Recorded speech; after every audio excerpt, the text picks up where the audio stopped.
कुछ important issues जो आपके साथ डिस्कस करने थे, उसमें सबसे इंपॉर्टेंट हमारा एजुकेशन, शिक्षा और साथ में स्वास्थ्य, हेल्थ, ये इंपॉर्टेंट है।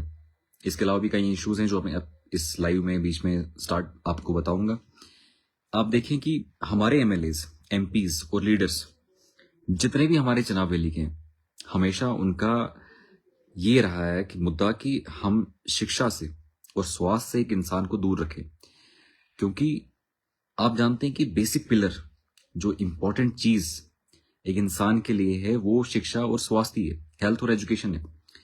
और ये हेल्थ और एजुकेशन बनाता है HDI, ह्यूमन डेवलपमेंट इंडेक्स, और इसी पे हमारा सारा जितना भी इंडेक्स होता है जो डेवलपमेंट का होता है कि आप, आपके बच्चे और आपकी फैमिली कैसे जिएगी, ये सारा डिपेंड आपका इसी से होता है।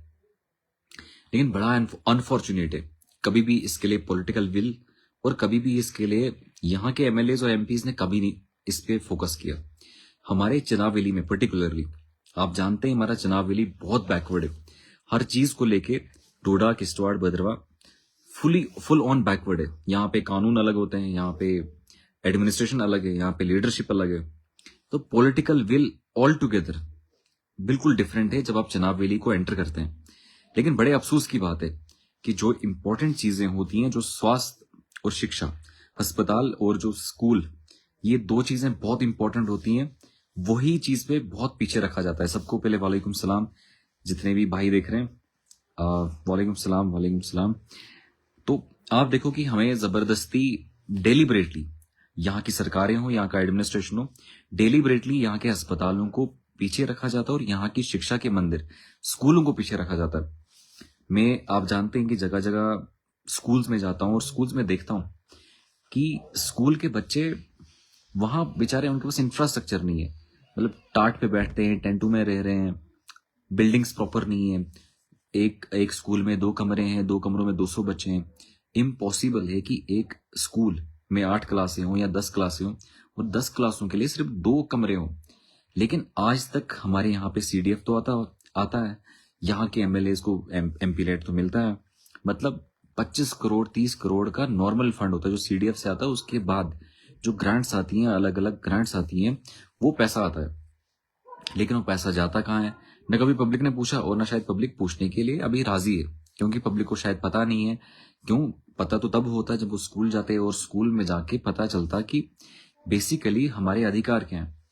लेकिन ये चीजें किसी को पता नहीं है कि एक आम आदमी के साथ, एक गरीब आदमी के साथ किस तरीके का, किस डायमेंशन से जुल्म होता है। आप इस टाइम पे देखिए कि जिन जिन स्कूल्स में हम जाते हैं वहां देखते हैं कि बच्चे 8वीं क्लास के बच्चे हैं, लेकिन तीसरी का या चौथी का या 5वीं का उनके पास टेबल नहीं आता है, लिखने उनको कुछ नहीं आता है। इसको बंद कर दो। टेबल नहीं उनको आता है, उनको पढ़ाई नहीं आती है, उनको लिखना नहीं आता है। लेकिन वहीं पे एनुअल ट्रांसफर ड्राइव कि टीचर्स को आप ट्रांसफर करें एनुअली, पर ईयर आप टीचर्स को ट्रांसफर करें, लेकिन किसी को टीचर को ट्रांसफर नहीं किया जाता है। यहाँ पे हमने देखा किश्तवाड़ के डिस्ट्रिक्ट में या डोडा के डिस्ट्रिक्ट में कई सालों से, 20-20 साल से, 25-25 साल से यहाँ पे मुलाजम बैठे हुए हैं, लेकिन उनकी ट्रांसफर नहीं हो रही है। पहले किसी और जगह थे, वहां से उनको ट्रांसफर करा के किश्तवाड़ लाया गया और किश्तवाड़ लाने के बाद उनको यहाँ पे ट्रांसफर किया गया। पहले अटैच थे, फिर ट्रांसफर यहाँ पे किया गया। लेकिन हमारे बच्चे, जो हमारा जनरेशन है, जो यूथ है, वो जाएगा कहाँ पे? वो यूथ जा किधर की तरफ रहा है? हमारे यहाँ पे एनुअल ट्रांसफर ड्राइव नहीं किया जाता है। आप मुझे बताओ, डायरेक्टर एजुकेशन का क्या सोया हुआ है? क्या यहाँ के CEO को ये चीजें पता नहीं है? क्या यहाँ के ZDOs को ये चीजें पता नहीं है? और ये जब सारे सवालात मैंने उठाए कि बच्चे दरबदर है, हमारे बच्चों को स्कूल में टीचर नहीं है, पढ़ाने के लिए कोई वहां पे नहीं है। ठीक है, एक पार्ट इंफ्रास्ट्रक्चर का है जहां पे पॉलिटिकल विल, क्योंकि हमारे MLAs MPs बिजी हैं कि उनकी अपनी ठेकेदारी, उनकी अपनी सड़कें बनानी है। उनको टेंशन नहीं है कि गरीब का आदमी पढ़े, गरीब का बच्चा पढ़े ना पढ़े, उनको उसके साथ कोई दिक्कत नहीं है। लेकिन वहीं पे जो सरकार को और एडमिनिस्ट्रेशन को करना चाहिए था, CEO को या यहाँ के डायरेक्टर एजुकेशन को करना चाहिए था कि एनुअली ट्रांसफर ड्राइव्स हो। वालेकुम सलाम जफर, वालेकुम सलाम मीर अनीस, वालेकुम सलाम एजाज भाई, और जितने भी लोग सलाम भेज रहे हैं सबको वालेकुम सलाम। तो जितने भी टीचर्स हैं, एटलीस्ट आप गांव में जब जाएंगे, गांव में देखेंगे कि एक स्कूल है, 8 क्लासें हैं, 200 बच्चे हैं, लेकिन उस 200 बच्चों के लिए सिर्फ 1 टीचर है या 2 टीचर हैं मैक्सिमम। और वहीं पे जब किश्तवाड़ आते हैं तो 50 बच्चे हैं और उनके लिए 25-25 टीचर हैं। ये कौन सा जस्टिस है, कौन सी इंसाफ है। लेकिन इस सब चीज के लिए बख्तियार भाई अस्सलाम वालेकुम। वालेकुम सलाम। इस सारी चीज के लिए जब मैंने क्वेश्चन किया कि एनुअल ट्रांसफर ड्राइव होना चाहिए, और एनुअल ट्रांसफर ड्राइव में आप जो भी टीचर्स 20-20 साल से हमें किश्तवाड़ की लोकेलिटी में काम करें उनको आप यहां से उठा के आप गांव में भेजिए और गांव के टीचर्स आप शिफ्ट करिए। और एनुअल ट्रांसफर ड्राइव का मतलब यही होता है कि आप ट्रांसफर करिए, हर एक टीचर को ट्रांसफर करिए जो भी काफी सालों से है, और प्रोपोर्शनल और रेशनैलिटी हो, रेशनलाइजेशन हो। इनने रेशनलाइजेशन पिछले दिनों हमने देखा, सीओ का ऑर्डर पड़ा किश्तवाड़ सीओ का कि रेशनलाइजेशन करना है, लेकिन कौन सा रेशनलाइजेशन किया सीओ ने? हमें तो नजर नहीं आ रहा है। कुड़ना के स्कूल में फिर भी 2 ही बच्चे हैं, मुगल मैदान के गांव के स्कूलों में भी वही 2 बच्चे हैं, 2 ही टीचर हैं। हमारे यहाँ पे छात्रों के स्कूलों में भी वही 1 या 2 टीचर हैं। हमारे यहाँ मड़वा वड़वन के या बंसवा के या हमारे किश्तवाड़ के आउटस्कर्ट्स में अभी भी उन गाँव में 2 टीचर या 1 टीचर है। लेकिन वहीं पे किश्तवाड़ में अटैच होके लोग आए हैं, अटैच होके लोग बैठे हैं। और ये सब चीज के लिए जब मैंने डेटा मांगा, आरटीए फाइल किया, 50 दिन लगभग हुए, आरटीए फाइल किया, 30 दिन में आरटीए का रिप्लाई देना होता है। जब मैंने पिछले दिनों देखा था आरटीए का रिप्लाई दिया नहीं इन्होंने। जब आरटीए का रिप्लाई के लिए मैंने अपील डाला तो अपील का भी अभी रिस्पॉन्स कुछ दिया नहीं इन्होंने। आप खुद ही सोचिए कि किस किस्म की धांधली है। लेकिन हम शायद अभी नरेगा के डंगे मांग रहे हैं। हम अभी भी इन लोगों से, इन सरकार से ये एक्सपेक्ट करते हैं कि हमारे पास रोड आ जाएगी, हमारा मेटाडोर चल जाएगा, हमारा कोई इको चल जाएगा, हमारा ऑटो चल जाएगा। लेकिन हम ये नहीं सोच रहे हैं कि हमारा जो भविष्य है, जो हमारे बच्चे हैं, कि वो कल को डॉक्टर बने, कल को इंजीनियर बने, कल को वो जाके किसी अच्छी जगह रॉकेट साइंस पढ़ के वो आगे बढ़े। लेकिन हम ये सारी चीजों को नहीं देख रहे, सिर्फ इस चीज को देख रहे हैं कि जनाब बस हमें नरेगा से हमें 100 दिन का रोजगार मिल जाए। अब जी राम जी आ गए, 125 दिन का रोजगार मिलेगा, और साथ में हमें कुछ बीडीओ साहब मदद कर ले या कोई एमएलए साहब मदद करे। लेकिन हम ये नहीं बोल रहे हैं कि जो हमारे स्कूलों की खस्ता हालत है, हमारे स्कूलों में बच्चे जा नहीं पाते हैं। हमारे स्कूलों में, मैंने पिछले दिन लाइव किया था कि वहां पे पानी नहीं है स्कूल में, हमारी जो बच्चियां हैं स्कूल नहीं जा पा रही हैं क्योंकि पानी नहीं है। क्या एमएलए के पास उस स्कूल के लिए पाइप नहीं है क्या? और वीडियो शेयर करके उसके बाद एक्सएम को बता के, उनके डिपार्टमेंट को बताया, जेई को बताया। लेकिन जेई साहब कहते हैं कि जनाब हमारे पास 32 mm का पाइप, डायमीटर का पाइप है, लेकिन 15 mm का नहीं है। आप मुझे बताओ, आपके एमएलए के घर पे आपने अगर एमएलए के घर पे आपने वो पाइप लगानी होगी पानी की, उस टाइम आप ये नहीं पूछेंगे कि कितने mm की है। लेकिन किसी स्कूल में बच्चों के पानी पीने के लिए आपने पाइप लगानी है तो उस टाइम पे आप सवाल पूछेंगे। बिल्कुल काशिफ भाई, सबसे बड़ी धांधली एजुकेशन में। बिल्कुल एजुकेशन में मैं वही कह रहा था कि एजुकेशन में आप देखिए किस तरीके से यहाँ के मगरमच्छ बैठे हैं जिनने एजुकेशन का जनाजा निकाला। यहाँ पे टीचर यहाँ पे सारे जितने भी टीचर जिनके पास पैसा है, जिनके पास अप्रोच है, वो सारे उठ के किश्तवाड़ में बैठे हैं। और गांव में जा कौन रहा है? गांव में वो आरटीएस बेचारे जा रहे हैं, जो आरटीएस रहबर तालीम या सर्व शिक्षा अभियान के टीचर हैं वही जा रहे हैं। और जब हमारे बच्चों को शिक्षा ही नहीं मिलेगी तो सवाल क्या पूछेंगे? वो एमएलए सवाल क्या पूछेंगे? और ये एमएलए, मैंने सुना है कुछ एमएलए और कुछ यहाँ के लीडर पैसा खा के यहाँ पे ट्रांसफर करवा रहे हैं उनकी, और कुछ जुगाड़ लगा के यहाँ पे ट्रांसफर करवा रहे हैं किश्तवाड़ के सिटीज में, किश्तवाड़ के अपने यहाँ पे नजदीकी एरियाज में। तो हमारे बच्चे जो मड़वा में पढ़ रहे हैं, जो हमारे बच्चे बौंसवा में पढ़ रहे हैं, जो हमारे बच्चे छात्रों में पढ़ रहे हैं, जो बच्चे हमारे पासरकोट, नईदगाम और गुरीनाल में पढ़ रहे हैं, तो उनको पढ़ाएगा कौन फिर? लेकिन इस चीज को समझने की जरूरत है। आज मेरा भाई जो भी है यहाँ पे, जो भी देख रहा है, वो ऑटो वाला हो मेरा भाई, वो बस कंडक्टर हो या कोई मजदूर हो, कोई भी बंदा हो, उसको इस टाइम पे ठीक है तुम पैसा कमा रहे हो, अच्छी बात है, लेकिन साथ में अपने बच्चों को पढ़ाइए, क्योंकि आपके बच्चों का भविष्य अच्छा होगा तभी जाके हिंदुस्तान आगे बढ़ेगा, तभी जाके हमारे जनाब अली बढ़ेगा, तभी जाके ये चोर जिनने आज तक इन एमएलए ने चोरियां करके यहाँ पे पैसे पे वोट खरीद के यहाँ धर्म की राजनीति करके यहाँ के लोगों को लूटा है, वो खत्म तब हो जाएगा जब आप सवाल पूछेंगे। लेकिन आपने अपना सवाल पूछना बंद कर दिया है। मैंने आज भंडारकोट से गुजरा था, बच्चे वहां पे मिले, लेकिन बच्चों के अंदर एहसास है कि आके भाई हमारे स्कूल में आओ, देखो यहाँ कितनी खस्ता हालत। और बड़े स्कूलों में बच्चे बुलाते रहते हैं, कभी फोन करते हैं, उनके पेरेंट्स फोन करते हैं, आके भाई कभी इस स्कूल में आके ये हालत देखिए। लेकिन आकिब शाह करेगा क्या उन स्कूल्स का? एक आरटीए फाइल किया, उसका जवाब नहीं सीओ दे रहा है। और मेरा पूरी लाइफ में, मेरा पूरा पॉलिटिकल करियर में, जब से मैंने शुरू किया 7 या 8 महीने हुए हैं, इस पूरे 7 या 8 महीने में कोई ये नहीं बोलेगा कि आकिब शाह की कोई पर्सनल लड़ाई थी या पर्सनल कोई किसी जगह भी। अगर डीसी ने मेरा सर्विस स्टेशन बंद किया, मैंने डीसी के खिलाफ पर्सनली कभी वो जंग नहीं शुरू की। अगर मेरा किसी एसीडी ने पर्चा लगाया या किसी और डिपार्टमेंट ने मेरे खिलाफ बोला, लेकिन मैंने कभी पर्सनल इंडिविजुअली कभी फाइट नहीं किया। कभी मैंने ये नहीं सोचा कि पर्सनल लाइफ पे, पर्सनल लेवल पे मैं किसी को जाके वहां पे फाइट करूं। और आप किसी से भी जाके पूछे, पर्सनल लेवल पे मैंने कभी नहीं लड़ा। सिर्फ पब्लिक की लड़ाई है, ये पब्लिक के हित की लड़ाई है। जो मेरा भाई इस टाइम पे ड्राइवर है, जो मजदूर है, जो मेहनत की कमाई खा रहा है, जो अपना खून पसीना एक करके पैसा कमा रहा है, तो उसका बच्चा पढ़ेगा कहाँ पे? क्या वो किसी प्राइवेट स्कूल में अपने बच्चों को पढ़ाएगा जहां पे एफएफआरसी के अंडर इतनी फंड्स, इतना पैसा लगता है कि एक इंसान वो सोच ही नहीं सकता है कि उसका बच्चा कहीं पे जाके वो एजुकेशन ले, वो शिक्षा पाए। लेकिन वहीं पे एक आम आदमी बेचारा सवाल नहीं पूछ रहा है, क्योंकि उसको पता नहीं है कि इस धांधली का सिस्टम क्या है। अगर मेरे जैसे बंदे को ये चकमा लगा सकते हैं, मेरे जैसे बंदे को आरटी का रिप्लाई नहीं दे सकते हैं, आप मुझे बताओ एक गरीब को पूछेंगे क्या? एक गरीब को देखेंगे कैसे? आप मुझे बताओ किस स्कूल में, आप मुझे बताओ, मैं क्लियरली बता रहा हूं, मैंने कितने स्कूल देखे। 5वीं क्लास का बच्चा तीसरा पढ़ा नहीं पढ़ पाता है, तीसरा टेबल नहीं उसको याद है। 5वीं क्लास का बच्चा, उसको अम्ब्रेला की स्पेलिंग याद नहीं है। 5वीं क्लास का बच्चा इंग्लिश प्रॉपरली लिख नहीं पा रहा है, हिंदी लिख नहीं पा रहा है, उर्दू नहीं लिख पा रहा है। आप मुझे बताओ ये किश्तवाड़ या ये चनाब वैली कैसे चेंज होगा? कैसे यहाँ पे ये सिस्टम बदलेगा?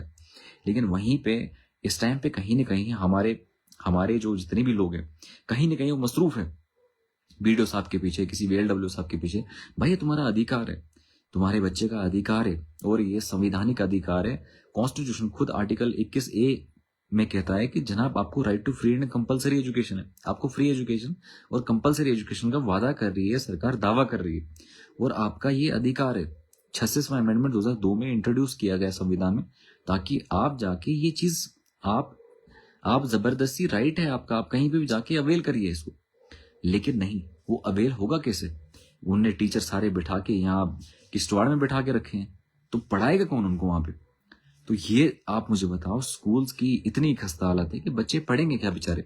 और जब पढ़ेंगे नहीं तो उनको मजदूरी बनना है, उनको फिर लास्ट पे मजदूरी करनी है, या तो उनको कोई झगड़ा चलाना है, या तो उनको पकौड़ा बेचना है जो मोदी बिकवा रहा है, और या तो उनको लोन निकाल के ये उनको लोन में फंस जाना है, ताकि मोदी अपने अडानी और अंबानी को जाके उसको खुश करे। लेकिन कहीं ना कहीं जब तक ना आम आदमी जागेगा, जब तक ना आम आदमी को समझ आएगा, जो ये MLA जिनके पीछे आप चल रहे हैं, जिन लोगों के आप पीछे चल रहे हैं, जब तक ना आपको ये समझ आएगा कि आप जो पीछे इनके चल रहे हैं वो गलत है, आपको समझना पड़ेगा कि ये आपके साथ धोखेबाजी कर रहे हैं, तब तक ये सिस्टम बदलेगा नहीं। उसके बाद आप देखिए, 2 इंपॉर्टेंट चीजें होती हैं। अगर आपका इल्म नहीं है तो आप पहचान नहीं पाएंगे कि नरेगा में मेरे अधिकार क्या है, मटेरियल किसको जाना चाहिए, स्किल का पैसा किसको जाना चाहिए। आपको ये चीज पता ही नहीं है। वो सारा वीडियो किसी अपने दलाल को देके, या MLA किसी अपने दलाल को देके वो सारा गांव का पैसा खा जाता है। लेकिन आप सवाल इसलिए नहीं पूछते क्योंकि आपको पता ही नहीं नरेगा स्टेप जेके पे जाके किस तरीके से क्या धांधली चलती है। और इस चीज से आपकी आंखों की रोशनी, आपका दिमाग को हमें बेवकूफ बनाया जाता है। दूसरा चीज, आप देखो, इंपॉर्टेंट फैक्टर सोसाइटी में जो है वो अस्पताल होता है, मेडिकल एजुकेशन। आप मुझे बताओ कितने अस्पतालों में कितने इलाज होते हैं? यहाँ पे मैं पिछले दिनों देख रहा था, ब्लैक टॉपिंग हो रही तो रिबन काट रहे हैं। आप कोई और कुछ यहाँ पे MRI ला रहे हैं, उसमें रिबन काट रहे हैं। लेकिन रिबने तो इतनी काटी गई तो दिखने में तो कुछ दिखा नहीं हमें। न रेडियोलॉजी का डिपार्टमेंट दिखा, न रेडियोलॉजी का डॉक्टर दिखा, न उस MRI मशीन को चलाने वाला कोई दिखा। इवन उसको तो छोड़िए, अल्ट्रासाउंड यहाँ पे नहीं 2 बजे के बाद होता है। किश्तवाड़ के अस्पताल में 2 बजे के बाद कोई टेस्ट नहीं होता है, 2 बजे के बाद कोई CT स्कैन का वहां टेस्ट नहीं होता है। बोलते हैं कि इमरजेंसी होगा, जब मरने के तैयारी में होंगे उस टाइम पे आपका टेस्ट किया जाएगा, तब तक आपका टेस्ट नहीं हो सकता। आप मुझे बताओ किस लेवल की धांधली है, किस तरीके से, किस लेवल पे जुल्म है। लेकिन अस्पतालों की खस्ता हालत इतनी ज्यादा है कि मैं आज पिछले 3-4 दिन पहले जैसे अस्पताल में गया था और CMO साहब को फोन किया था कि जनाब CMO साहब, आपका स्टाफ यहाँ पे नहीं है, तो CMO साहब ने शोकाज नोटिस निकाली उनके खिलाफ। लेकिन आज मैं फिर से एक बुजुर्ग को पूछा कि जनाब आप कहाँ थे? बोला पेन हो रही है दांत में, डॉक्टर ये दवाई लेने जा रहा हूँ। तो मैंने कहा दवाई कहाँ लेने जा रहे हो? उन्होंने कहा पास के मेडिकल स्टोर पे। तो मैंने कहा जनाब आप पैसे क्यों खर्चाएंगे, जाके आप अस्पताल में जाए, दवाइयां तो मिलती हैं फ्री। तो जब वहां गए तो वो अस्पताल, वही अस्पताल जिसमें 3-4 दिन पहले गया था, उसी सेम अस्पताल में वहां पे आज कोई नहीं था, फिर से ताले लगे थे। परसों तो एक दरवाजा खुला था, आज उस दरवाजे पे भी ताला लगा था। लेकिन पूछेगा कौन? फिर मैंने CMO साहब को फोन किया, फिर CMO साहब से बात हुई, उन्होंने कहा हमने तो निकाल दिया था शोकाज नोटिस, तो ये देख क्यों नहीं रहे, मुझे समझ नहीं आ रहा, तो मैं बुला लूंगा इनको। लेकिन स्टिल ठीक है, सीएमओ साहब काफी कोऑपरेटिव थे, उन्होंने बोला कि नहीं मैं बुलाऊंगा उनको और बात की जाएगी इस पे, इसको हाईलाइट करेंगे हम भी क्या इशू है, क्यों नहीं जा रहे।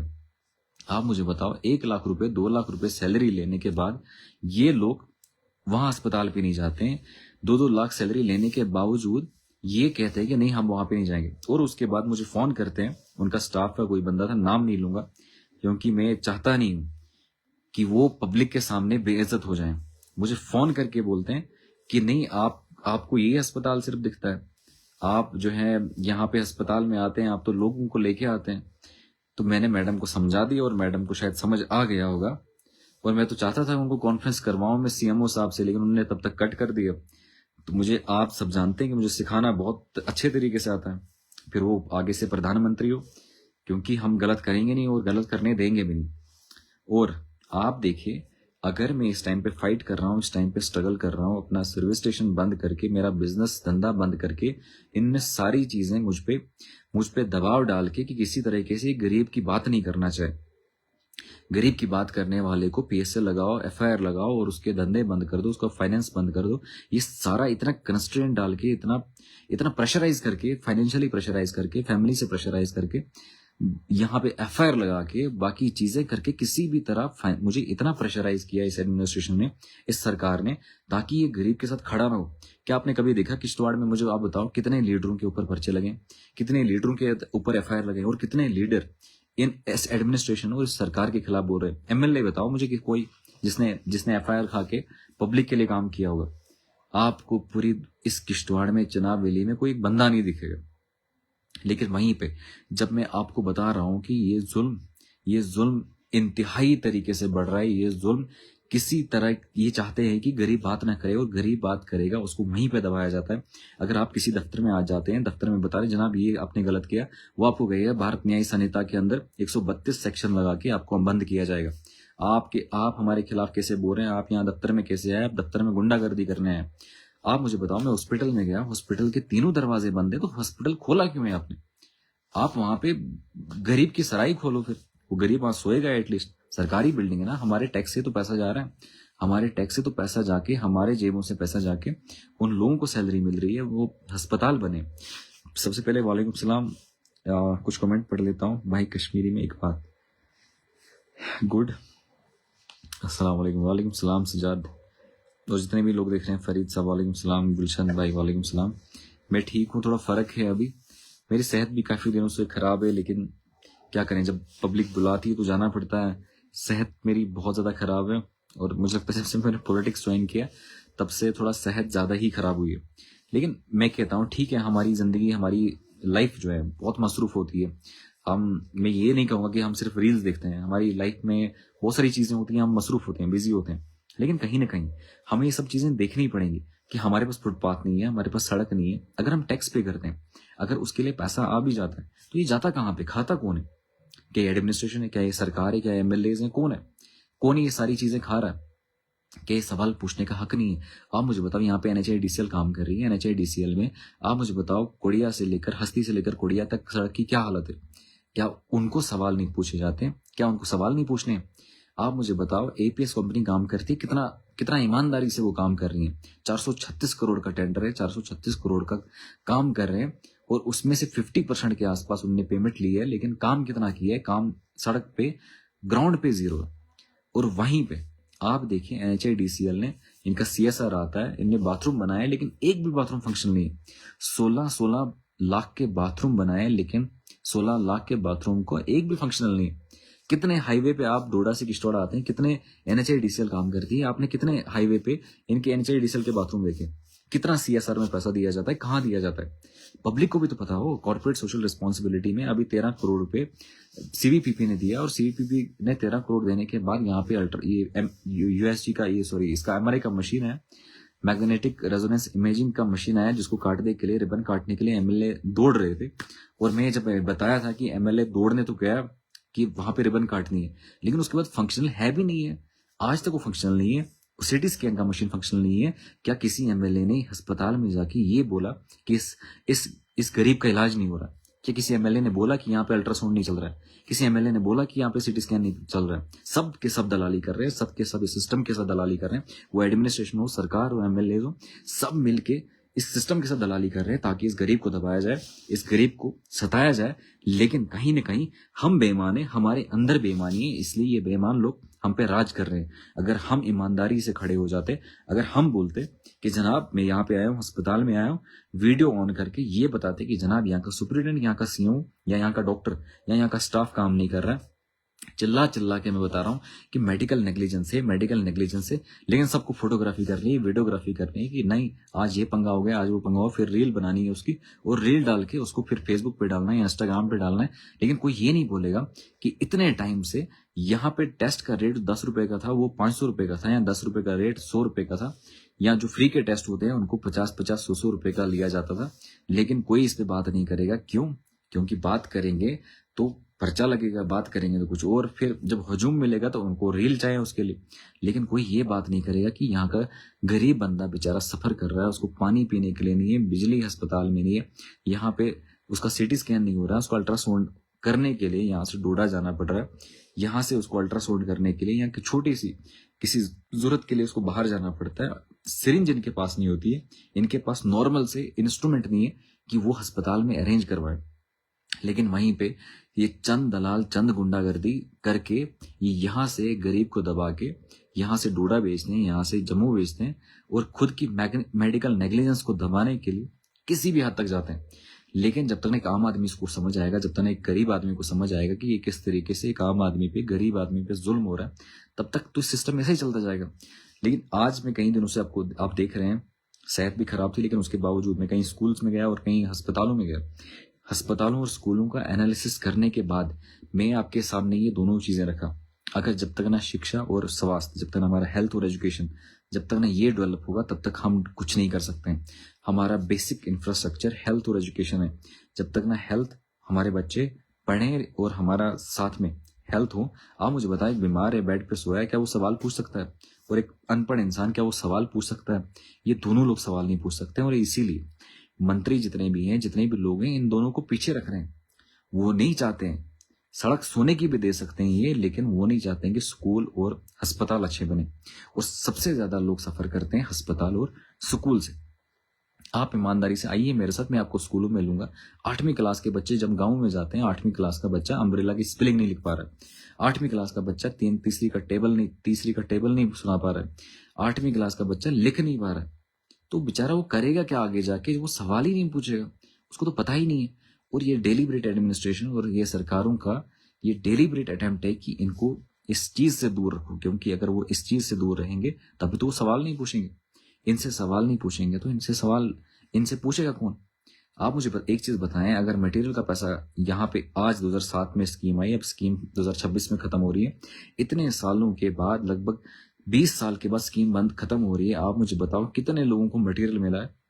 क्या एंटी करप्शन ब्यूरो इसमें नहीं जाना चाहिए? क्या विजिलेंस नहीं जाना चाहिए कि आपने कितने गरीबों के अंदर मटेरियल डाला और कितने गरीबों के अंदर स्किल का पैसा दिया? ईमानदारी से मुझे एक चीज बताएं, ठीक है आपने मजदूरी दी, सर मोदी को इस साल का 20 साल का नरेगा लगा कहाँ पे? 20 साल का एक सर्वे किया जाए कि 20 साल तो स्कीम रही, तो कितने डंगे और कितने वाटरशेड और कितना काम हुआ है 20 साल, ये थोड़ा सर्वे मोदी करवाए और उसको मोदी को पता चलेगा कि नरेगा कितना ईमानदारी से चला है।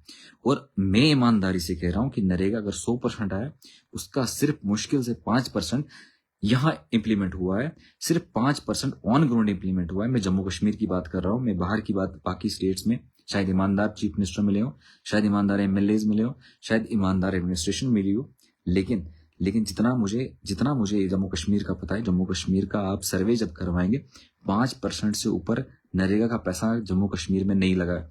हमारे एरियाज में आओगे, हमारे एरियाज में मुझे लगता है सिर्फ अनस्किल्ड का पैसा एक गरीब को पहुंचा है, लेकिन उसके अलावा कोई भी पैसा, उस अनस्किल्ड में भी जब ऑनलाइन नहीं होता था, जब डीबीटी नहीं होता, डायरेक्ट बेनिफिट ट्रांसफर नहीं होता था, उस टाइम पे उस पैसे से भी उसको लिया जाता है, गरीब से पैसा लिया जाता है। और आप मेरे साथ चलिए, गांव गांव दिखाइए, आप मुझे बताओ हर साल इतना पैसा आता है, पीआरआई से आता है, डीडीसी से आता है, एमएलए की सीडीएफ की फंड से आता है, कितना डेवलपमेंट ऑन ग्राउंड होती है? आप हमें दिखाइए, आप दिखाइए कि 2006 या 2007 में जो डंगे लगे हैं, उसी डंगे के साथ आज भी फोटो जियो टैग हो रहे। और डेवलपमेंट जीरो है। हमारे जुंगना बालना में, हमारे शिड़ी में, हमारे यहाँ गुरीनाल में या हमारे नईद गांव में जीरो डेवलपमेंट है। क्या वहां नरेगा नहीं था? और नरेगा होने के बावजूद, नरेगा की स्कीम, मनरेगा की स्कीम होने के बावजूद वहां पे डेवलपमेंट नहीं है। वजह क्या है? वहां के जितने जीआरएस थे, वहां के जितने भी VLW थे, वो जितने भी वीडियोस हैं, सबकी वहां पे विजिलेंस होनी चाहिए, इंक्वायरी होनी चाहिए कि आप यहाँ पे इतने साल वीडियो रहे, आप इतने साल VLW रहे, आपने कितना डेवलपमेंट का काम किया है। कौन वो जेईज थे, कौन AEEs थे, कौन वहां पे वो जो इंजीनियर्स थे जिनने वहां पे वो एस्टिमेट बनाया था, और वो स्ट्रक्चर गए कहाँ पे जो अपने बनवाए? आपने तो बनवाए होंगे ना, वाटरशेड तो बनवाया होगा आपने तो वहां पे पॉन्ड बनवाया होगा, आपने वहां पे डंगे दिए होंगे, आपने किसी नरेगा का किसी कोई काम करवाया होगा। आप लिस्ट उठा के, विजिलेंस लिस्ट उठा के चेक करें, मोदी आए और चेक करें वहां पे। लेकिन फिर बहुत सारे अनबख्तों को, मोदी के अनबख्तों को प्रॉब्लम हो जाएगी क्या कि शाह मोदी को बोल रहे कि आए, अगर वो नहीं आएगा तो फिर कौन आएगा? प्रधानमंत्री है ना, उसका काम है ये, यहाँ के मुख्यमंत्री का काम है, वो करे। अगर आपको करप्शन मिटाना है तो आप विजिलेंस लेके चेक करिए ना, सैंपल सर्वे करवा दीजिए किसी एक डिस्ट्रिक्ट का पूरे जम्मू कश्मीर में, और हमारे डिस्ट्रिक्ट का करवाए सर्वे, मैं भी हेल्प करूंगा, हम भी आपकी मदद करेंगे, आपके मुलाजमों की मदद करेंगे। जो मुलाजम हरामखोरी रिश्वतखोरी खा के एक गरीब को दबा रहे हैं, हम उनके साथ चलेंगे, हम दिखाएंगे कहाँ काम किया है। हम भी देखें ना, 3 लाख का डंगा है और 3 लाख का क्या 3,000 नहीं लगा है उसमें। आप सोचो 1% पैसा नहीं लगा है, और बिल निकली है अपने दलालों, अपने ठेकेदारों, अपने दलालों को बिलें निकली हैं। और आज के टाइम पे बीजेपी का कोई ठेकेदार है, वो बीजेपी की गुंडागर्दी, बीजेपी का दाड़ा दिखा के गुंडागर्दी करके वो बोलेगा। और आज हमारे यहाँ मैक्स प्रोजेक्ट आ रहा है, आप मुझे बताओ, 5 प्रोजेक्ट आए, किश्तवाड़ की आवाम से सवाल है, 5 प्रोजेक्ट आए, क्या पैरामीटर, क्या क्राइटेरिया सेट किया, कितने लोगों को अंदर लगाया जाएगा? आप मुझे बताओ कितने लोगों को अंदर लगाया और किस ईमानदारी से अंदर लगाया। और आज भी जब मैक्स प्रोजेक्ट आया, सुनने में आया कि भाजपा के कुछ ठेकेदार अब उठ गए हैं, भाजपा के कुछ दलाल हैं जो पैसा मांग रहे हैं लोगों से और बोल रहे हैं कि जनाब हम आपकी नौकरी लगाएंगे। आप खुद ही सोचो कि किश्तवाड़ के साथ, किश्तवाड़ के अवाम के साथ, किश्तवाड़ के गरीब के साथ और किश्तवाड़ के उस इंटेलेक्चुअल बंदे के साथ जिस बेचारे ने डिग्री किया, बीटेक किया, एमटेक किया और बहुत सारी डिग्रियां करके आया, और डिग्रियां करने के बाद ये सोच रहा था कि मैं किश्तवाड़ जाऊंगा, यहाँ पे प्रोजेक्ट इतने, प्रोजेक्टों मेरी नौकरी लगेगी। लेकिन आज वहां पे पता चलता है कि लाख लाख रुपए का वहां पे नौकरियां बेची जा रही हैं। तो आप खुद ही सोचिए कि एनवायरमेंट हैजर्ड हमारा, क्लाइमेट चेंज हमारा, डिग्रेडेशन एनवायरमेंट का हमारा, हमारे यहाँ पे बच्चे बीमार हो रहे हैं। आप डंगडूरू जब जाएंगे, कभी डंगडूरू आप पलवाड़ रोड पे जाना, आप देखना कि सड़क की हालत क्या है, और सड़क की हालत देख के आप वहीं पे बेहोश हो जाएंगे कि सड़क की हालत क्या है। लेकिन वहीं पे इनको इतना तरस नहीं, इतना एहसास नहीं कि इतना कॉर्पोरेट सोशल रिस्पॉन्सिबिलिटी से पैसा आता है, कम से कम वो सड़क की मरम्मत करें, या एडमिनिस्ट्रेशन या सरकार को या MLA को इतना तरस नहीं है कि वहां की पलमड़ की रोड को थोड़ा सा मरम्मत किया जाए ताकि वो रोड ठीक हो जाए। वहां के बच्चों को उस गर्दे से लंग इन्फेक्शन हो रहा है, बाकी इन्फेक्शन हो रहा है, लेकिन पब्लिक भी तो खड़ी नहीं हो रही है। सवाल तो ये भी है कि पब्लिक भी तो खड़ी हो जाए, रास्ता बंद कर लें कुछ टाइम के लिए, पता चले सरकार को, एडमिनिस्ट्रेशन को कि जनाब यहाँ के बच्चों को प्रॉब्लम हो रही है, यहाँ के लोगों को, बुजुर्गों को प्रॉब्लम हो रही है। लेकिन वैसे लीडर का काम होता है, लीडर तो जब है ही नहीं तो वो कैसे जमा करेंगे? लीडर जब है नहीं, वो कैसे जमा लोगों को बोलेंगे कि जनाब ये प्रॉब्लम है, वो प्रॉब्लम है? तो जब तक ना एक अवाम भी, जब तक ना जिंदा हो जाएगी, जब तक ना अवाम भी जिंदा दिली का सबूत देगी कि जनाब हम जिंदा है, तब तक ऐसे ही मुर्दे तरीके से कुचलते रहेंगे। हमारे यहाँ पे APS काम कर रही है, अब मुर्दे ऑलमोस्ट बाहर आ रहे थे कब्रिस्तान में, जब मैं देखा कब्रिस्तान के बाहर अब हड्डियां तक दिख रही थी उस कब्रिस्तान के बाद, फिर जाके जब मैंने चिल्लाया तो उसको ठीक कराया गया। लेकिन आप मुझे बताओ, लेकिन कोई सवाल नहीं पूछ रहा था, कोई सवाल नहीं पूछेगा। अब मुझे लगता है हम जिंदा लोग जो हैं, हम मुर्दा हो चुके हैं, और मुर्दाओं को, जो मुर्दा हैं, उनको अब सबूत देना पड़ेगा कि जनाब हम जिंदा हैं और हमारे लिए काम कीजिए। आप खुद ही बताइए, अगर जिंदा इंसान है उसका जिंदा दिली का सबूत तो देना पड़ेगा कि वो जिंदा है। आप मुझे बताओ, हमारी शिक्षा में प्रॉब्लम है, हमारे स्वास्थ्य में प्रॉब्लम है, हमारे अस्पतालों में प्रॉब्लम है, हमारे बैंकों में प्रॉब्लम है, हमारे हर एक डिपार्टमेंट प्रॉब्लम है, लेकिन फिर भी सवाल नहीं पूछेंगे।